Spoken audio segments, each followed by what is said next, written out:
Olá, meus irmãos, a paz do nosso Senhor Jesus e Cristo, amém? Uma reflexão hoje: qual é o maior pecado? Qual é o pecado que compromete a sua salvação, a salvação da humanidade?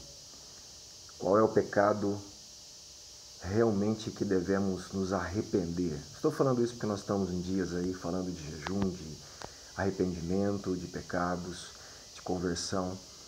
E nós temos que lembrar o pecado realmente que compromete a nossa eternidade. E eu não tenho aqui tempo para argumentar, e todos os textos para argumentar isso que eu vou falar. Eu vou partir então de um texto de Atos, capítulo 2, na primeira pregação de Pedro após o Pentecostes, e durante a pregação no versículo 22, você pode ler comigo aí, ele diz assim: Israelitas, ouçam estas palavras. Jesus de Nazaré foi aprovado por Deus diante de vocês por meio de milagres, maravilhas e sinais que Deus fez entre vocês por intermédio dele, como vocês mesmos sabem. Este homem foi entregue por propósito determinado e pré-conhecimento de Deus, e vocês, com a ajuda de homens perversos, o mataram, pregando-o na cruz. Mas Deus o ressuscitou dos mortos, rompendo os laços da morte, porque era impossível que a morte o retivesse. Então olha só, ele está dizendo aqui aos israelitas que eles, com homens perversos, mataram a Jesus, aquele que deveria fazer tudo aquilo que era já determinado por Deus eternamente, de pré-conhecimento de Deus. E aí Pedro aqui cita um salmo de Davi, mostrando que já estava profetizado a ressurreição do Messias, é um salmo messiânico. Mais para frente ele cita um outro salmo dizendo que o Messias, um salmo messiânico, também assentaria à direita, à destra de Deus. Exatamente tudo isso que estava acontecendo com Jesus. Então Pedro está mostrando que os israelitas estavam negando, estavam indo contra, matando, se rebelando contra o Cristo de Deus, contra aquele que foi prometido por Deus para destruir as obras do pecado, do maligno, para trazer paz com Deus, o verdadeiro shalom que tem a ver com o reino de Deus. E ele prossegue esse discurso dele no versículo 36. Portanto, que todo Israel fique certo disto. Este Jesus a quem vocês crucificaram, Deus o fez Senhor e Cristo.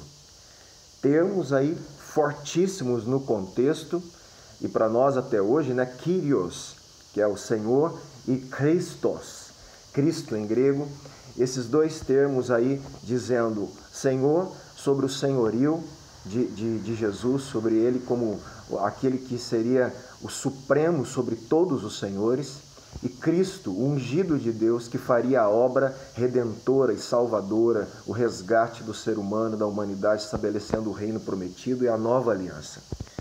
Quando ouviram isso, ficaram aflitos em seu coração. Então os israelitas, na hora que ouviram Pedro falando isso, eles ficaram aflitos e perguntaram a Pedro e aos outros apóstolos: irmãos, o que nós vamos fazer? Imagine, nós matamos o prometido de Deus, nós matamos aquele que Deus anunciou que viria para nos salvar. Imagine a aflição que toma conta da alma e do coração desses israelitas quando eles entendem isso. E a pergunta óbvia aqui é: o que a gente faz agora? Tem alguma opção? Tem como fazer alguma coisa? E Pedro responde no versículo 38. Arrependam-se. E cada um de vocês seja batizado em nome de Jesus Cristo para perdão dos seus pecados, e vocês receberão o dom do Espírito Santo. O Espírito Santo estava prometido justamente como uma dádiva do momento ali da era messiânica que está sendo inaugurada em Jesus. Pois a promessa é para vocês, para os seus filhos e para todos os que estão longe, para todos quantos o Senhor nosso Deus chamar. Com muitas outras palavras, os advertia e insistia com eles: salvem-se dessa geração corrompida. Os que aceitaram a mensagem foram batizados. E naquele dia houve um acréscimo de cerca de 3.000 pessoas. Então, qual é o pecado aqui que eles tiveram que se arrepender? Não receber o Cristo, não acreditar que Jesus era o Cristo, o Filho de Deus, o prometido, não acreditar no que o que Jesus estava fazendo era justamente tudo aquilo que tinha sido profetizado pelos profetas. Eles rejeitaram a salvação de Deus na pessoa do Filho de Deus, do ungido de Deus. Esse é o pecado que eles têm que se arrepender. Nós temos um outro texto aqui ainda em Atos, também depois de uma cura que os apóstolos fazem ali no aleijado à porta da formosa do templo, e aí eles começam a ficar, o que acontece, o que está acontecendo, com que poder, e Pedro vai pregar e explicar, e lá no versículo 13 ele diz assim, Atos 3,13, o Deus de Abraão, de Isaque e de Jacó, o Deus dos nossos antepassados, glorificou seu servo Jesus, a quem vocês entregaram para ser morto, e negaram perante Pilatos, embora ele tivessem decidido soltá-lo. Vocês negaram publicamente o santo e justo. Olha o pecado deles, negar e rejeitar o justo, o santo, o prometido, o Messias, o Filho de Deus. Esse é o maior pecado. Esse pecado compromete a salvação. Esse é o pecado que a humanidade tem feito, tem negado a Cristo, tem rejeitado a Cristo, a obra de Cristo, a identidade de Cristo. Esse pecado compromete a eternidade, esse pecado compromete a salvação eterna, não nos tira da condenação que nós já estamos como humanidade.